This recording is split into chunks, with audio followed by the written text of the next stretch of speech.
the side of the net trying to jam it, and it's covered up by Defoe. With an update, here's Ron McLean. At Nassau Coliseum, the Leafs and the Islanders play Game 3, and Toronto has the first goal of the game. It's Alexander McGillney who will eventually have a wide-open net. Darcy Tucker starts it, feeds Thomas Caberlet, and he goes cross-ice to McGillney for his first of the postseason, 1-0 Leafs.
game in Montreal. The fourth game here tomorrow night at 7 o'clock Eastern. Curtis Joseph on the bench, relieved of his duties here in the third period by Corey Schwab.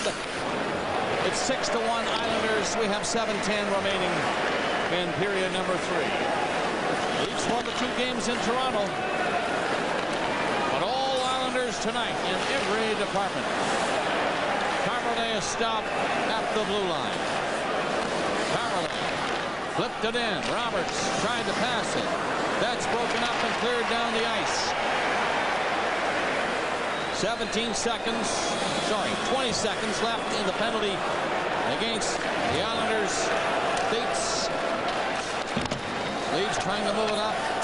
Maybe get something good going in the last part of the game. 6:30 left in the last part of the game. At the blue line, stopped by Toronto. Side of the net, Roberts comes out with the pass. McCabe had to turn to shoot it. Got to the net. Nice save by Osgood. And then the play stopped with 6:18 left. I think Kenny Johnson's going to get a penalty for holding the stick of Ty Domi, who was in the crease trying to run a little interference as the puck was behind the Islander net. Let's have a look. There's Domi fighting with Johnson, and the puck squirts out, and as they go to the front, Kenny Johnson without the helmet grabs Domi's stick right there, and if the puck hit Osgood, Domi was knocked to the ice. That's number 29 Johnson, 2 minutes holding the stick. Time to penalty 13:42. Holding the stick penalty, the third one called in the game by these 2 referees.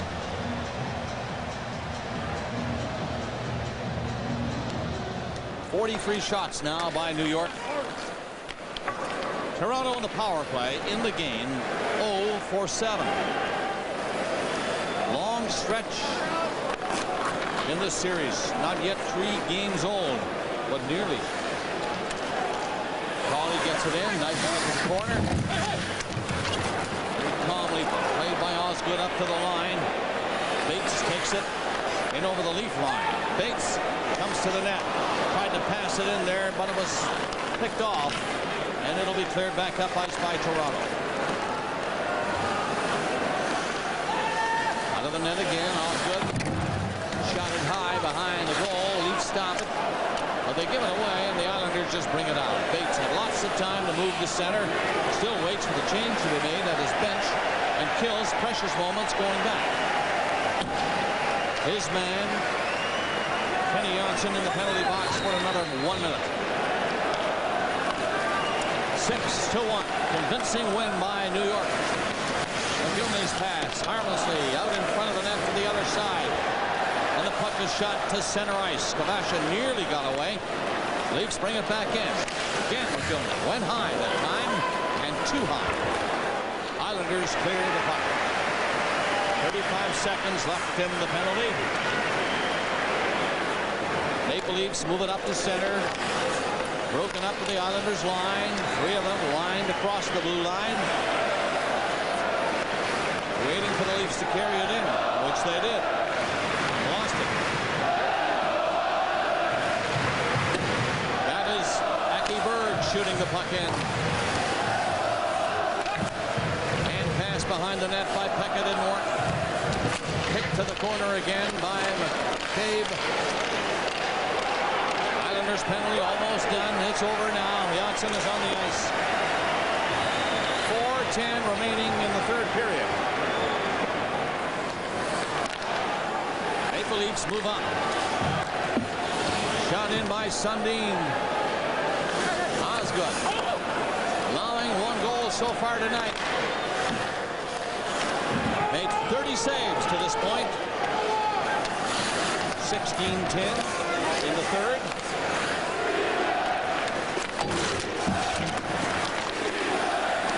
Pulling it around is Yashin. Centers it, good play. Well, the shot wasn't so high, it went up high. Webb just kind of scooped it. Then he went in and chased the man and missed him. Webb and Domi having a little chat here, as Webb took a healthy run at Domi and missed him. Islanders fans, tonight is number 7. They're talking. That's all so far.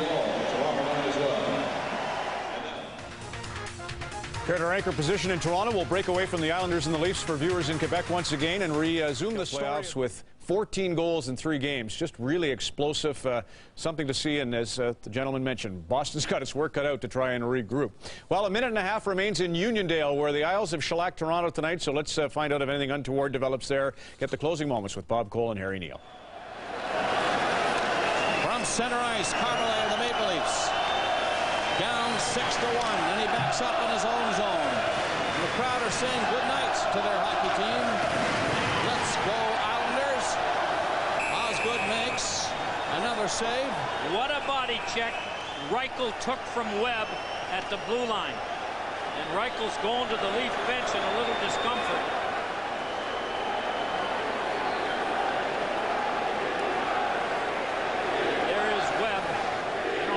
Going to get a penalty or not, but Reichel was really decked right at the Islander blue line as the Leafs were rolling, and here it is right here.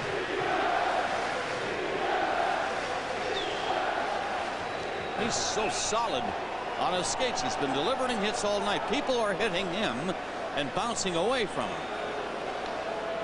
Well, Reichel, who's coming off a bad knee, looks like he took Webb's shoulder right in the face. There's Webb talking to the Leaf bench with a stick. So he is public enemy #1 as far as the Leafs are concerned. But he has really been a factor in this victory for the Islanders. He only played 6 minutes and 42 seconds. Over the first 2 periods, he had 5 hits. Now he's had another 4 or 5, I'm sure, in this third period. Played a little more in the third, but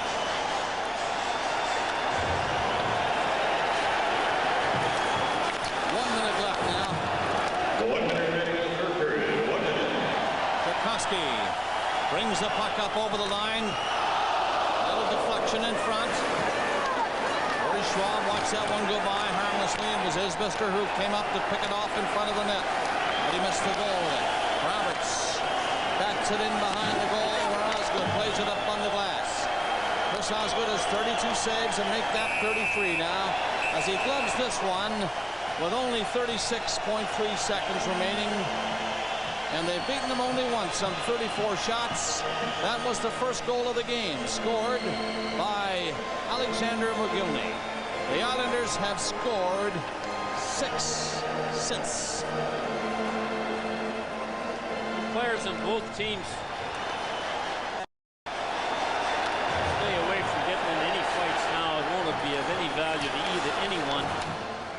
The game's over. The Leafs have to regroup, and the Islanders have to feel awfully good about getting themselves back in this series. Cairns and Domi are still talking. Domi wants some action. He won't get it from Cairns. He just walks away talking. And the linesmen know something is happening here if they don't move in quickly.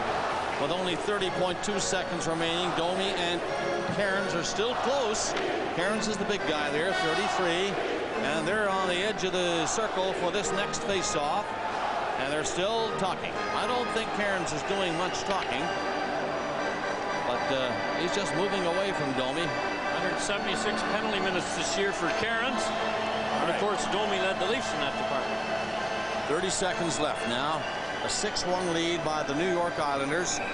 44 shots pounded at the Leafs' 2 goalies.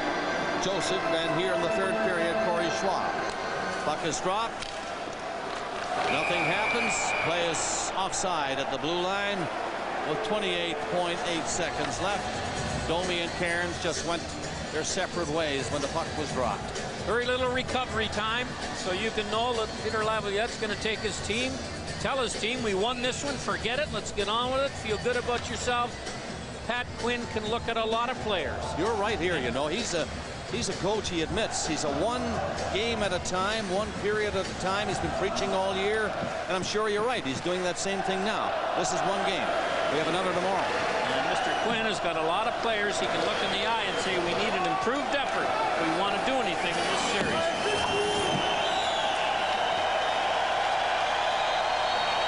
Down is Roberts. Over the line and lost it. This is New York Islanders' first playoff win since May 22nd, 1993. Roberts takes a smack at Tchaikovsky as the horn goes. And in comes Isbister, and we got an after-the-game battle here. Oh, man. And Domi is in there, too. Kearns is in there also. There's a pileup over there. I saw one punch thrown on Tchaikovsky, and that was by Roberts. And all four officials are there.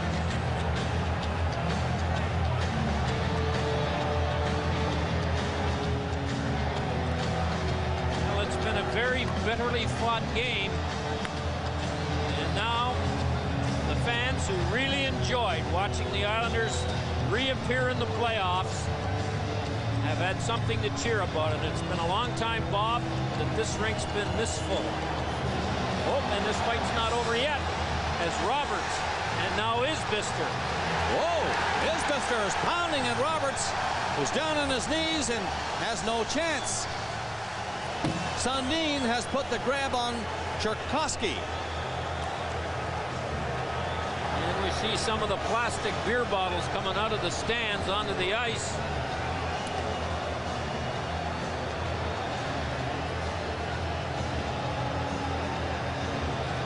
Everybody who was on the ice at the time, with the exception of Corey Schwab and Chris Osgood, were into this.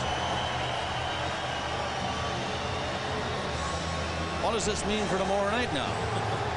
I don't know. After the game fights are not looked too fondly upon by the NHL brass.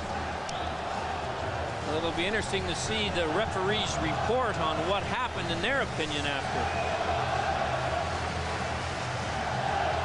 And there is Shane Corson chatting on the Islander bench with Steve Webb, who has been a thorn in the side of the Leafs, to say the least. And this is how it all started. Tchaikovsky and Roberts as the game ended. And then we have everybody in it. Well, they were talking, Harry, and pushing each other all the way from the Leaf blue line, Roberts and Tchaikovsky. And finally, they got down inside the line, and Tchaikovsky was hit. But immediately, Isbister jumped in on Roberts. And then everybody got involved. Well, item number one is that the series is closer now. It is 2-1 in favor of the Maple Leafs. The win tonight, convincing win by the Islanders, 6-1.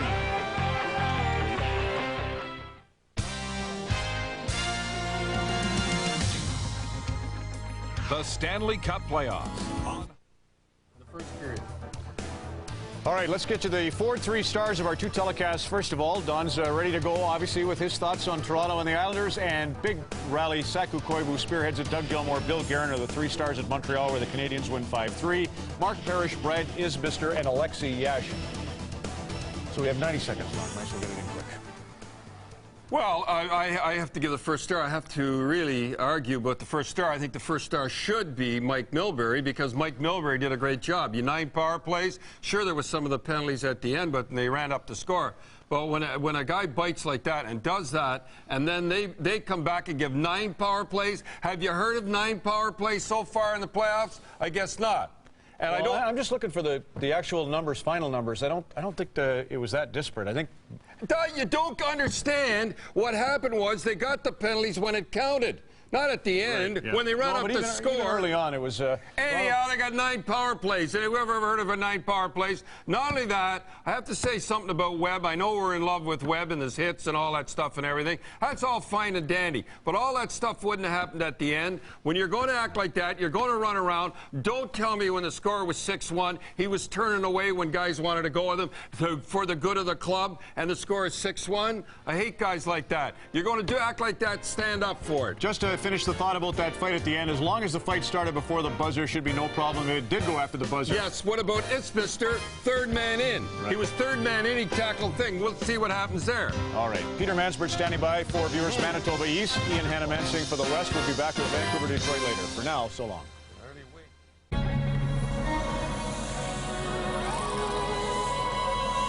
This is CBC Television.